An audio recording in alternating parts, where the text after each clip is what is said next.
Welcome to the Scratch Golfer's Mindset Podcast. My name is Paul Salter, and I'm a triple-digit golfer on a quest to become a scratch golfer. I'm also a high-performance mindset coach and credentialed hypnotherapist with 15 years of experience helping high performers from all walks of life get unstuck and unlock their full potential.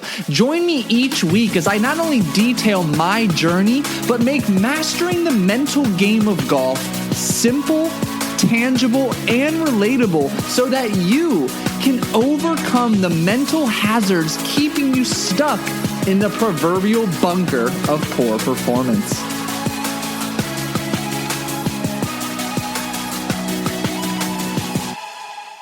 In late April 2024, I shot a 65. I couldn't find a fairway.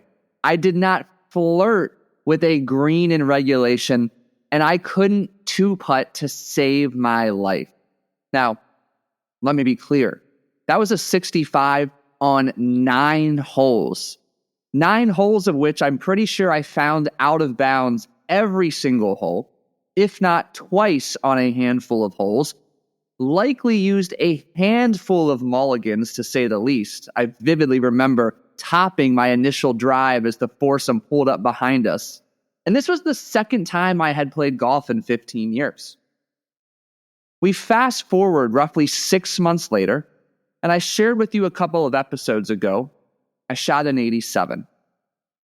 And in today's episode, I want to highlight some of the biggest learning lessons, most impactful action steps, and key takeaways I've gleaned, learned, and accepted the past 6 months that has allowed me to more or less go from shooting a 125 to 135 score to having carded my lowest score to date of an 87 a couple weeks ago at this point.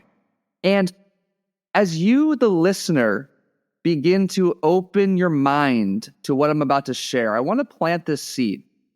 Whether you are struggling to break 100, whether you are striving to break 90 or 80, whether you're committed to becoming a scratch golfer and a multi-tournament winner, or whether you're an avid golfer who has far more ambitious goals you're committed to in your business, in your personal life, or in your family life.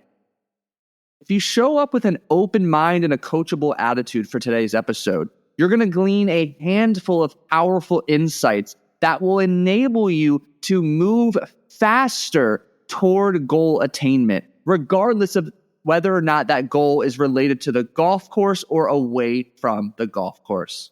But with that said, welcome back to another episode of the Scratch Golfer's Mindset Podcast. I'm your host, Paul Salter, the golf hypnotherapist, and just want to say welcome to my recent and new listeners. I appreciate you tuning in. And to my longtime listeners, the OGs back from episode 1, it's an absolute pleasure to spend this time with you every single week, whether it's Tuesday when I recap my own journey to scratch, or Thursday when I rotate solo episodes in addition to bringing you some of the best minds in the game of golf.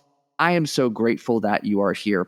And in today's episode, I want to highlight several key learning lessons and action steps I have prioritized and taken from my first, let's call it, truly committed 6 months of golf. Again, going from that 65-ish with a couple asterisks next to it, might have really been like a 75, to shooting an 87 in about 6 months' time. And to be frank, I wasn't, by my definition, truly committed to the game of golf and this goal of becoming a scratch golfer and hoisting the trophy of my club championship when I started in April. Those goals clarified and really solidified closer to late July, probably early August, if I recall correctly. But a lot of good progress has happened in the last 6 months. And from my perspective, this progress is quite quick, though I'm well aware the closer I get to my goal of scratch, the more resistance I will encounter, the more patience I will need to practice. And even more important, worth noting, I recognize the closer I get to my goal of achieving scratch, the more off the course work I will have to do. And you might hear that and you might think, absolutely not. You need more technical work. And I could totally support and understand where you're coming from. Speaking for myself, it's going to be more about emotional regulation, mental resiliency to cultivate that confident, competitive attitude, fierceness, fearlessness, and demeanor I need to achieve my goal of shooting scratch. And let me recap our timeline, and we'll dive into learning lessons. So 6 months ago, I've already mentioned, I shot that 65. Since then, I have taken 8 formal lessons. I have tallied, I think, just over 20 rounds. A good majority of them are logged on the Grint. But again, I didn't start logging until, I think, mid-July.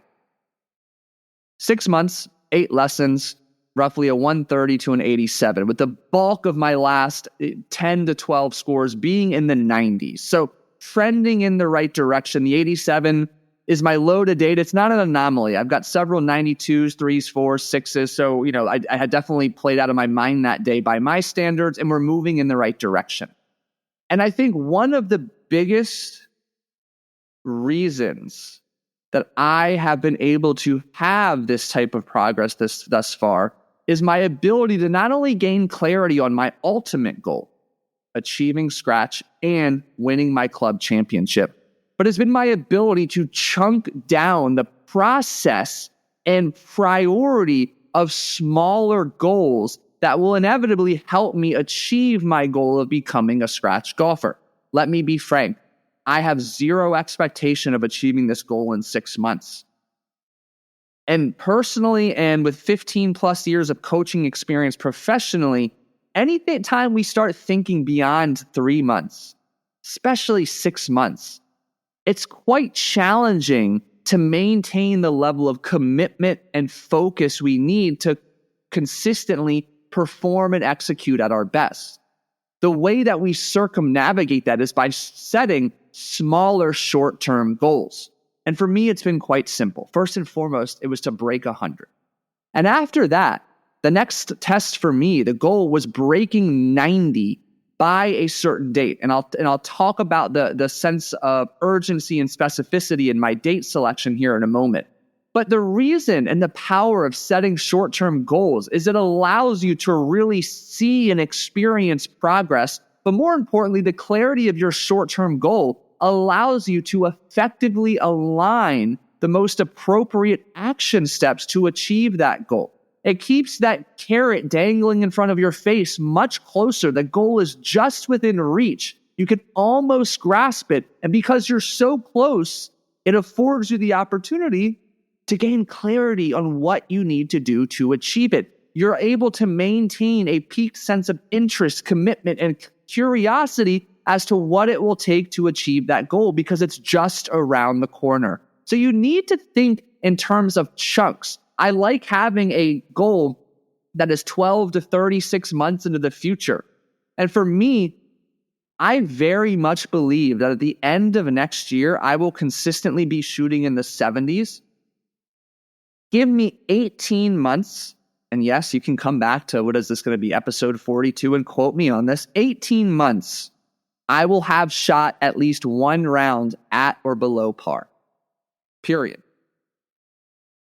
But I have so much to do, so much to learn, so many opportunities to grow between now and then, that to be frank, it's still too far in the distance. I'm still too far away to really obsess over that goal. It's in the back of my mind, but to keep me motivated and excited and to feel like I'm making progress, I need a short-term, chunked down version of that goal. So for me, next up, the big transition I'm making is not only moving from white tees, but playing back on the blue tees. But my next goal is breaking 85 from the blue tees 3 times. This gives me specificity. It gives me a short-term focus. I'm a handful of strokes away, but now I'm playing at a slightly further distance, which is going to require different confidence, different consistencies and executions with different clubs, different angles, different approaches, simply seeing some of the holes I'm intimately familiar with in a different way. So it's a new challenge. And ultimately, I know once I break 85 3 times, my next goal will be to break 80. And then I will chunk it down to 75. And then I will chunk it down to shooting par, shooting under par, and allowing my handicap to slowly but surely catch up. The point about short-term goals that I think is like dumping gasoline on a fire that I absolutely thrived with was adding a literal level of healthy pressure or specific urgency to my goal. So my short-term goal of breaking 90, that's great. But when? Why do you need to add a short-term time frame? Because it's a healthy amount of pressure. And to be frank, I was blessed with a unique situation. My son is due in November, and I know my golf schedule might not have quite as much flexibility for an indefinite period of time. So I used that as the urgency. The goal was to break 90 before he gets here, when I have a lot more autonomy and flexibility to play. And this sense of healthy pressure, this deadline, allows you to lock in, develop strategic tunnel vision, cultivate a laser-like focus to, again, align the most effective action steps to achieve that goal. So for me, I became incredibly clear on what aspects of my game I needed to prioritize. And first and foremost, just my core foundational swing. Confidence in technique off the tee. Confidence chipping and pitching. I was able to communicate that in my lessons with my coach, which ultimately gave me a clear roadmap and list of priorities to practice in my own time. The result? Well, I achieved my goal roughly 37 days early. Really, really impactful for me. One of the next lessons I hope you'll take away is simply this. Asking for help accelerates results. Asking for help accelerates results. So I have used 2 swing coaches, 4 lessons with each. And I've learned a tremendous amount from each, but especially the latter, who I jokingly talked about in a previous episode. He spent 30 minutes on the range with me one morning at 7 a.m. when I was the only individual on the range, giving me unsolicited swing advice. My curiosity and open-mindedness allowed me to be a sponge in that moment, rather than put up walls and shoo him away. The result was 2 weeks later, I called him and hired him, and I've had a tremendous working relationship with him to date. Got 4 more lessons already lined up, and we'll keep this thing going. But having a coach is incredibly powerful for so many reasons. In the game of golf, there are a million and one different things you could potentially think about and focus on. Having a coach with a different set of eyes, ears, a different mind, a different framework of experience, both as a player and in a professional coaching role. This affords you the opportunity to get concise, clear, high-priority feedback. It creates a vesicle, a target, if you will, for you to channel your attention and energy to.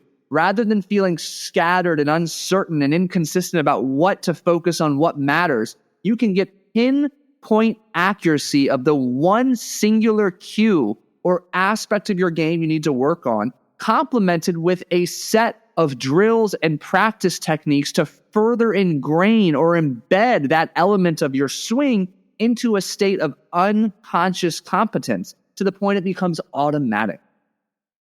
Even more, you have someone there to clarify the vast amount of conflicting and misinformation that runs rampant on social media. And you, depending on the type of coach you hire, whether he's a swing coach or more of just a traditional golf coach, he can be there to validate, to support, to get you out of your own way and hold you accountable. And one of the best things my coach told me early on was that he didn't aspire to be my guru, my end-all be-all for all answers and insights and pieces of wisdom. He wanted to empower me to be able to coach myself on the fly. When something feels off or I'm noticing a pattern of inconsistency, can I dig into my toolkit, my library of knowledge to troubleshoot on demand, grasp one of the most important cues I had previously worked on to double down on it and double check I'm executing? He's done a tremendous job empowering me with this ability to coach myself. And I think that's incredibly important. The next, perhaps the most important aspect of my journey thus far has been my ability to have a collection of practices that allows me to regulate my emotional state. I've been incredibly candid and vulnerable on this podcast. I have been frustrated out of my mind. I have battled this so-called Dr. Jekyll and Mr. Hyde version of myself when I had a few weeks, if not a month, where one day you would think I'm a scratch golfer when I'm hitting on the range. The next day, I couldn't fucking hit the ball. It was Hazel City. I had smaller moments of this on the course, but on the range, it was incredibly pronounced. And to say I was angry would be an understatement. If I had no ability to regulate my emotions, to diffuse that emotion, remember, the definition of emotion is energy in motion. I would have remained frustrated, tense, tight, and knowing myself likely contemplated just stopping playing or not setting nearly as ambitious goals as I have currently set. And having a collection of practices such as breathwork, meditation, self-guided hypnosis, working with my own mindset coach and hypnotherapist, having a very consistent gratitude and journaling practice. All of these have enabled me to first turn down the volume of frustration, anger, and impatience. They've allowed me to take a large step back to observe a 30,000-foot non-objective view of the situation. They've empowered me with the strength to take a step back, to end a practice session early, to split a practice session up into 2 micro sessions. All of these have increased the number of high quality, intentional, methodical reps I have taken in practice. Rather than frustratingly trying to outswing a bad practice session, my ability to regulate my emotions has either granted me the opportunity to pause and reset for 5 to 10 minutes, or the strength to walk away altogether. Even more, it's allowed me to understand one round doesn't define me. One shot, one hole doesn't define me. This has allowed me to strengthen my ability to bounce back, which, by the way, tomorrow's newsletter, the More Pars Than Bogeys newsletter, is all about cultivating what I call bounce back ability. You need a single go-to practice or a handful of effective practices to regulate your emotions, to cultivate emotional resiliency. And I can tell you that these absolutely need to be centered on some type of breath work practice. I have an entire newsletter on the most effective breathwork strategies I use with myself and my clients before and during a round, as well as the science behind why and when to breathe out of your nose versus your mouth, to extend an exhale versus not. So all of that can be found in the More Pars Than Bogeys newsletter catalog as well. The link is in the show notes. Another major tipping point for me, ultimately serving as a catalyst, was that when I became willing to lead with curiosity. Every individual shot gives you feedback. My coach once said, it's beautiful and so nice to have a top or a tracker, a shot man. Why am I butchering that? Oh my God, the name is eluding me. Having a shot tracker available.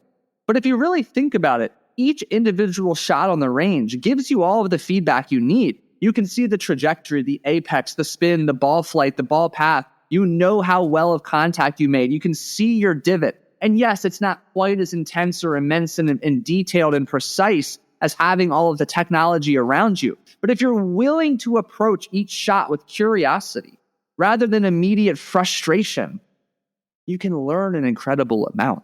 Where the ball goes, how the contact felt, can tell you so much about your posture, your grip, your takeaway, your contact, your balance, and so much more. And for me, curiosity has proven to be one of the most potent strengths and skills for me to regulate my emotions. Because leading with curiosity doesn't allow any room for frustration or anger to linger. Rather than shanking a shot and motherfucking it, I'm able just to sit back, take a deep breath, and just get curious.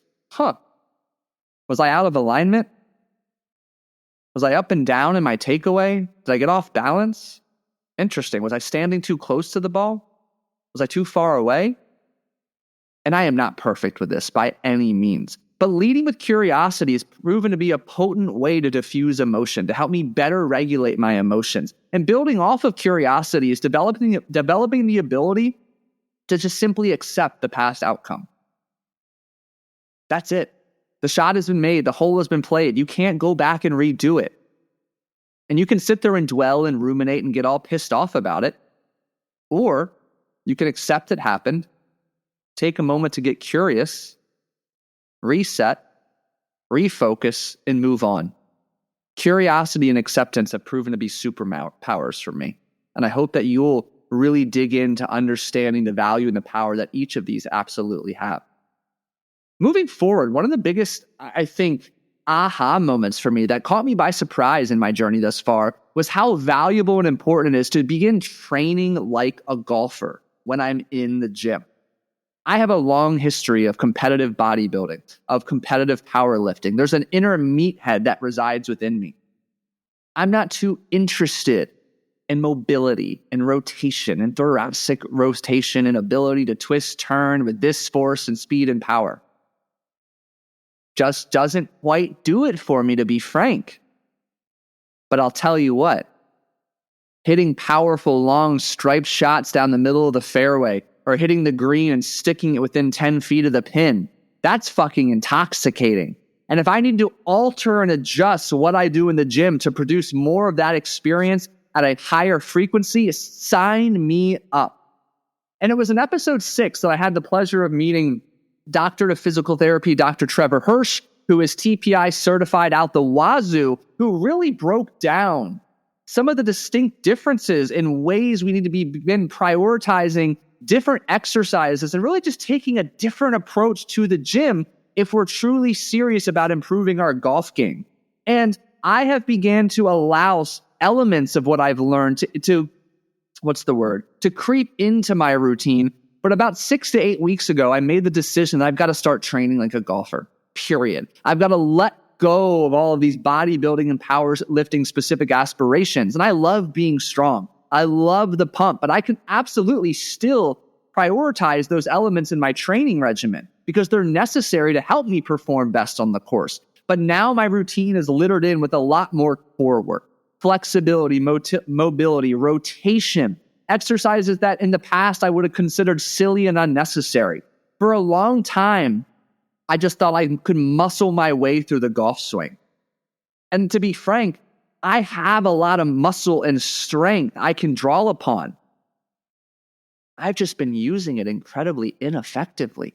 So learning how to generate force in different planes of motion, allowing and creating an opportunity for my muscles to stretch, rotate, and be mobile and flexible through various ranges of motion has allowed me to tap into the reservoir of strength, power, and energy I possess.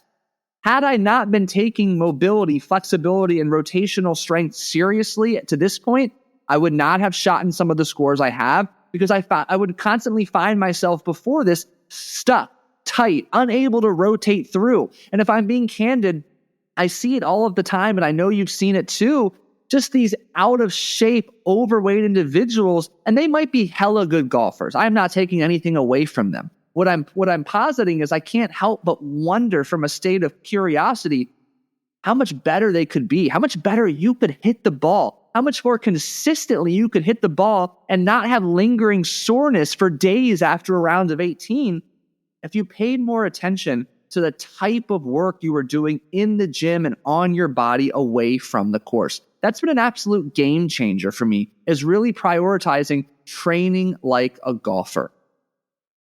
Now, I'm just looking through the list of notes I made here. And at the end of the day, playing the long game has really served me well. Truthfully, there's no real deadline or sense of urgency to becoming a scratch golfer. That is the outcome I desire, the outcome that will happen. But in playing the long game, You and me need to be able to cultivate an attachment to the process. That's it. I talk a lot about this with my golf clients and with my professional poker clients. Is it so easy, whether on the poker table or the golf course, to get attached to the result? What'd you score today? What'd you shoot? How much money did you walk away with from an individual session? But the truth is, whether on the poker table or on the golf course or in the game of entrepreneurship in life, you can do everything right and still get a less than optimal result. If you remain attached to the result and you allow the result to determine your happiness, how worthy, deserving, and capable you feel, you will remain stuck in a shit show downward spiral of unhappiness, frustration, and shame, and guilt, and grief, and the list goes on. When you play the long game, you need to learn to fall in love with the process. You need to fall in love with the mundane, because the truth is, significant and sustainable results are built upon a foundation of executing the basics over and over, falling in love with monotony, falling in love with the process of hitting X number of balls per practice session, of getting those 15-minute mobility and flexibility workouts done. Fall in love with the process, because the truth is, if you want to expedite feeling confident, which I believe feeling confident is one of the most powerful drugs in the world, cultivating confidence fast depends on your ability to follow through on the promises and commitments you've made. That is the process. The process is a series of steps, action steps that need to be executed. A commitment to follow through and execute them allows you to feel good, to feel proud, to feel accomplished. And it also helps you detach even further from the results. If you can show up for a round of golf and play committed, confident golf with every swing, methodically take your time, execute your pre-shot routine every single shot, I have a strong imagination you can walk away from that round feeling proud and accomplished, whether you shoot a 92 or a 72. So you need to learn to not only fall in love with the long game, but fall in love with the process as well. And as we wrap up this episode, I'm just looking through my notes, seeing if there's anything else I wanted to really share here. For me personally, I think I'll end on this note. I have alluded to this in many episodes, especially the first few. Golf for me is a mirror. I thrive and thoroughly enjoy the competitive nature, the element of playfulness, the gamification of it all. Golf has been my biggest teacher. I have learned an incredible amount about myself, and I've only been playing the game seriously for 6 months. It has shown me sides of myself I dislike. It has shown me sides of myself I didn't know existed, or to be frank, I thought I'd already let go of and overcome. Golf has been a phenomenal teacher for me. Approaching the game with a commitment to play to my potential, a commitment to become a scratch golfer and place myself into the top 1% of golfers, has been such a powerful personal development tool. It is required that I strengthen some of the tools already in my toolkit, my breath work, my meditation, my visualization, my hypnosis practices. It has forced me to walk the walk and align the walk with my talk, to engage in the practices I speak about, the journaling, the breath work, the hiring of a coach, the after round reflections, the pre-shot routine, the setting an intention, the training like a competitive scratch golfer away from the golf course as well. It has just made me a better person. And I look forward to what the next 6 months will bring. And I know that the process of breaking 90 to then breaking 80 is going to teach me an incredible amount about myself. And I hope that as you continue to come back to the game and continue to find enjoyment and success in the game, you're slowing down to extract the learning lessons, the takeaways that have been most instrumental in your improvement on the course, and allowing yourself to see how this has benefited you away from the course as well. Because whether it's on the golf course, in the game of entrepreneurship on the poker table or this beautiful game of life we all indulge in. There is a core collection of tools, concepts, and principles: presence, patience, acceptance, acknowledgement, emotional resiliency, confidence. The list goes on, that are superpowers in every domain of life. And if you're truly committed to becoming the best version of yourself on and away from the golf course, you'll continue to tune in to this podcast. You'll continue down your personal development track, reading the books, doing the deep work on your own, hiring a coach, a therapist, whatever you need at that particular juncture of your chapter.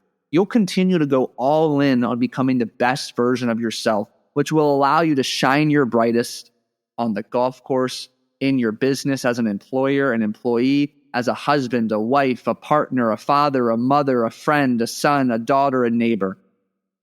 Never stop investing in yourself.